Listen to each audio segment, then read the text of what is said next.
akabazo kanjye ka mbere karagira kati ese Pack 3 yaman wigeze uryamana n'umukobwa man ubusanga umusani yaman wenda ko gafanta kwaka karimo nk'indirimbo nk'eshatu za modi. Oh my gosh. Nyarwanda bivuze neza ngo nta mugabo umwe. Yeah. Arongera ati nkingi imwe ntigera inzu. Ari nuzahubwo ati wapi nge ndi umuhanzi bro. Ikiza ndakora iki. Wowe uri kubarizwa mu cyekiciro nimba atari banga. Dore big time ari mbari ashaka kurya yanjye for free.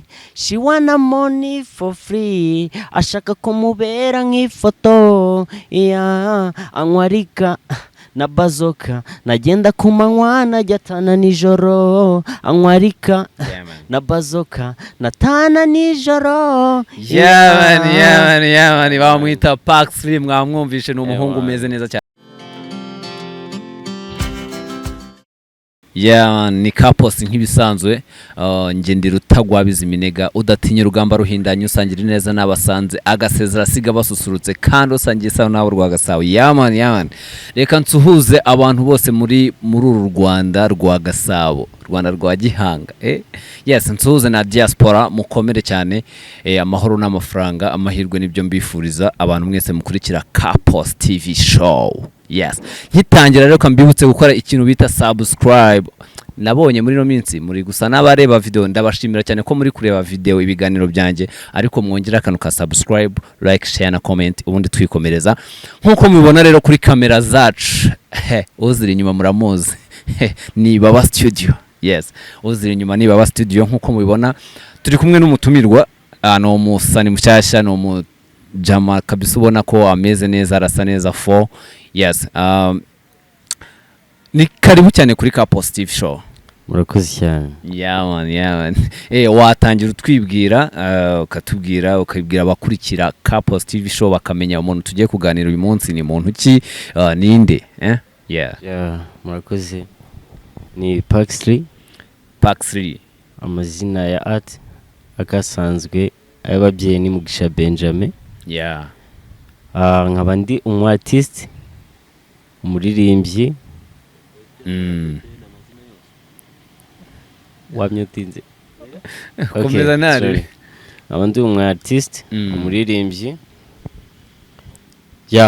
nuko nabivuga kabisa. Yaman ni karibu cyane rero turakwakiriye kuri Kaposi abantu nizere ko bamaze kumva umuntu tugiye kuganira uwo ari we ni Pack 3 akaba ari umuhanzi umuririmbyi cyane.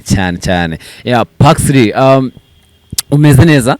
Meze fresh cyane. Ndabibona kabisa urakeye igisuko cya danje kabisa. Uwo ninde? Outfit Azabe design. Azabe? Yes. Wow kabisa urasa neza byatari urasa neza cyane. Thanks. Now much respect to Azabe. Yes, hanyuma Pack 3 reka dutangirire mu buzima busanzwe rero.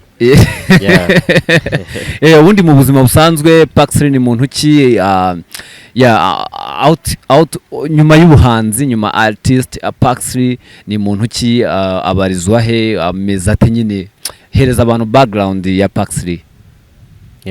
Pack 3 ni umuntu nk'abandi usanzwe. So nyuma y'ubwo artist ndi umuntu usanzwe urukumva mbana n'abantu nkora akazi bisanzwe nkuko nawe ubyuka ukumva kajya job ugakora iki. Pack 3 ni kameze ariko naza ku ishusho ya art mba nandukanye na wa wundi. birumvikana cyane. Hanyuma twikomereza cyane ubundi mu artist cyangwa se mu buhanzi habamo ibyiciro byinshi. Wowe uri kubarizwa mu cyekiciro ni R&B. Hari abantu bavuga ngo nge ni R&B ni Afrobeat. Ari nuzahubwo ati wapi nge ndi umuhanzi bro. Ikiza ndakora iki. Wowe uri kubarizwa mu cyekiciro nimba atari banga. Icyekiciro? Ni R&B ni hip hop ni Afrobeat ni rap uko nizi muri make uko ndirimba bwa artist bwanjye mba ntumva njyana iyo yose najyayo. Yeah man. Ubundi nanjye mpamya ko ari byo bintu byadanje kuko ubundi umuhanzi yawe ntagira limit. Reke. Hanyuma tugitangira rero. Urabiza abasani nta kindi tubakiriza. Yes, akavoko gatoya twumve Park 3 uburyo ahagaze kabisa. Ngo nkuharavu mba mbona you deserve baby but I don't know. Yeah man. Yeah, baby I love you gusa urangora. Yeah. Ngo nge nkuharavu gusa baby every time ubunera amarira. Yeah. I hate the way you datana nijoro kandi you are my desire. Nobody know I can get my love. Nobody know. Nobody know. I cannot love like you. Yeah. Oh, kutausinda nje birambabaza. Oh, yeah. Ngo dore big time ari mbari ashaka kurya yanjye for free.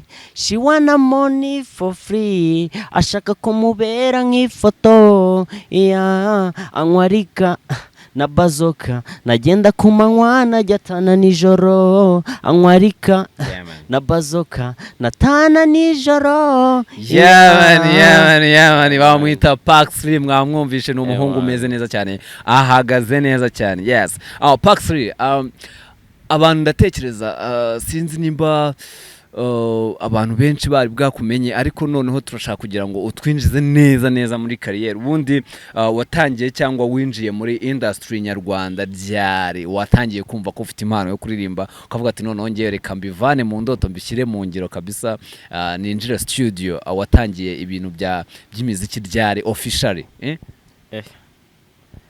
kwaciye magahe? Yego. Ni ndafata ni nk'imyaka 2. Imyaka 2? Yes. Oh wow. Maze nk'imyaka 2 nibwo nabishyize official. Yeah man. Ariko mbere yaho naririmbaga numva bindimo. Yeah man. Of course nagendaga n'abasani. Mastu biza kurangira nyine nanjye nisanze. Wow. Kuvuga ngo ni wa mugani bavuga ngo ihene ntawe yizirika yene ihene nziza bateranyaho indi. Ubwo birasimburanye. Nukuvuga kubera ko yama ntago ibintu bakoze ari ibintu bibi byatari ni ibintu byiza bisunikira umuntu kuba yagera ku ndoto ze kandi umuziki burya mba numva abantu babukora neza babivuga cyane umuziki urakiza. Umuziki ntago ari ukuririmba gusa burya ngo bajya bakuramo n'akantu gatubutse kabisa. Hanyuma rero sinzi ukuntu nkimara kumva izina Park 3 mbere yuko tuganira nabanje kunyarukira gato ndebe Park 3 ni muntu ki. Ndeba kuri YouTube mbona indirimbo yawe bita Dole imaze 3 months. Sibyo? Imaze 3 months nimba ntibeshye uyishyize hanze sibyo? Wayikoreye he ira ndirimbo? Nayikoreye muri View Nation. Wayikoreye muri View Nation? Yeah man. Pro koramo bamita White Beat. Yeah man. Ira ndirimbo nayumvishije numva ni sawa. Wenda sinzi ndaza gufata link yayo nyishyire muri comment abantu baze kuyireba cyangwa se unabarangire by'umwihariko ahantu bashobora kuba bayikura nona nk'umuntu uri kutureba nona akaba yavuga ngo reka mite nyifata hano cyase nyumvire hano no bitangoye. Yeah. Kunyarukira kuri YouTube. Yeah man. Audio Mark. So ni imbuga zose muri make zicuruza umuziki ariko kuri YouTube wakandikamo Park 3. Yeah. Cyangwa se Dole by Park 3. Yeah man. Yes. Abantu mu byumve neza ni Dole y'ikinyarwanda. Hanyuma Park 3 ni PAXL Yes, PAXLI. Yes. Muyisearching neza muze kumva ni indirimbo nziza, ni indirimbo ngiye nakunze cyane ko irimo ubutumwa mu buryo bumwe cyangwa ubundi ariko ntago nayivuga gutyo ndi kumwe na nyirubwite kameye reka mwibarize ubundi ujya gukorera indirimbo washakaga kuvuga kuki washaka ni yihe message washaka abanyarwanda dushyira mu matwi?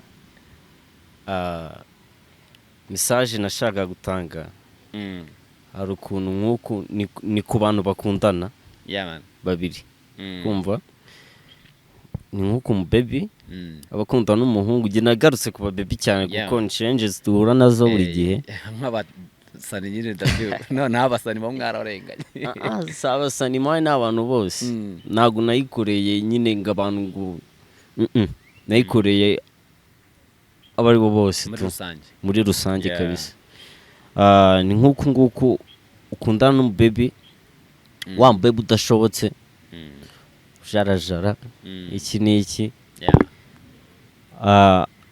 agashaka umukundana umukunda nawe kubeshya akagukunda uri kumva then okay sorry then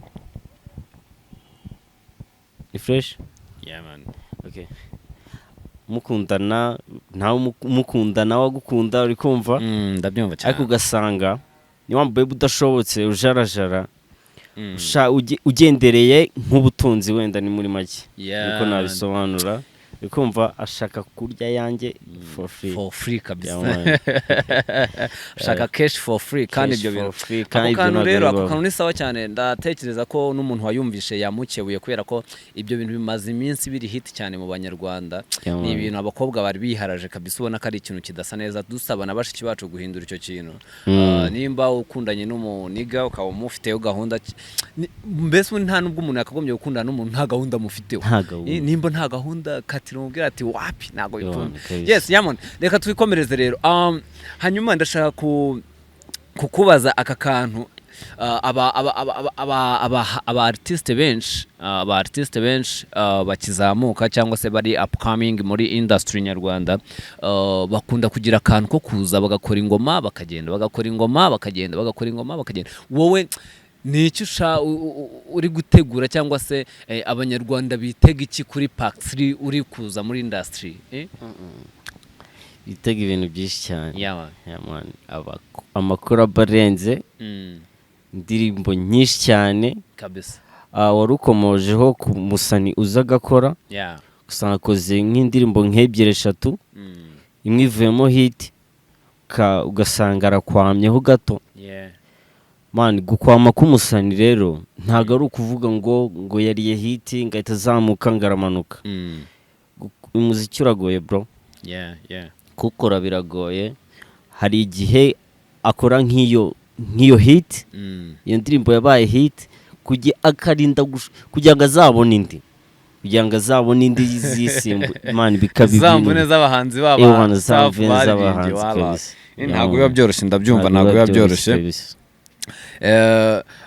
nyine impamvu nari nkubajije icyo kintu cyo kuza ukagenda abantu benshi njya nca hirya no hino nkumva barivugisha iki ngo umuziki nyarwanda show industry ntago imeze neza hajemo ibintu guca na guca ese wowe ubyumva abantu benshi baravuga ngo ese ko abantu bamwe bavuga ko industry y'umuziki nyarwanda yajemo nk'akantu ko kwikubira bagakora igisa n'agatsiko niko abantu bavuga kuri no mihanda ntago mbizi mba ncaho gutyo nigurukira wowe ubibona ute ubona koko nibyo se koko ibyo bintu birahari byo kwikubira byo kuba ari agatsiko kikubira akazi runaka cyangwa se byo kuba hari abantu bavuga bati uyu ntago yatwinjiramo tutamuzamura gutya wowe ubibona ute nka Pack 3 si ukuvuga ko mbibona bitewe na timu ndimo ibyo bintu ntabwo mbizi uri kumva gusa mbyumva gutyo ugasanga ngo timu ngo Bruce ngo timu ngo The Ben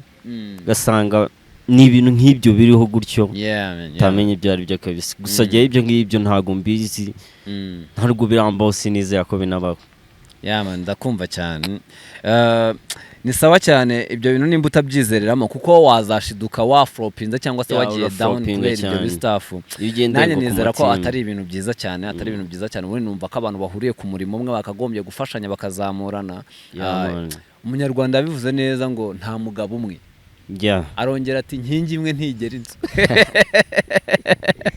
Yeah man sibyo. Numva ko rwose bagagombye kugira ubumwe bagafashanya, nicyo cyiza, nicyo cyazamura umuziki nyarwanda kigashyira industry yacu ahantu hejuru hagaragara cyane. Yes. Rero abantu baza muri industry hari utubazo twinshi bakunda guhura natwo. Nawe reka nkubaze aka kantu, ese byigeze bikubaho cyangwa warabikoze cyangwa byakubaye ko hari umustar cyangwa umupromoter watubufasha ngagusunika kuvana hano hamwe kugeza hano, ukavuga ati rero dore ngende hustle mfite iki ngiki ndashaka kugera hano, wamfashe iki? Akakubwira ati shi toka we ntabwo nshaka kumva ibyo bintu. Abantu benshi bajya bakunda kugira utwo tubazo cyane, ugasanga babuza amahirwe yo kugaragaza impano bafite kandi mu by'ukuri bari babishoboye muri ubwo buryo. Wowe byigeze byakubaho? Byambayeho kenshi cyane. Oh my gosh. Bibaho, ibyo ni ibintu umusana ahura nabyo n'uwiteze kuza mu kibuga, niko nabivuga. Izo change zose agomba kuba ziteguye kazabicamo. Ewana kabisa nk'uko nguko kasora indirimbo. Man, ni ibintu bibangamira umusani byatari bikanamubabaza. Sha birumvikana kabisa na. Nk'uko gasohora ingoma. Uri umunyamakuru. Ni urugero nguhaye.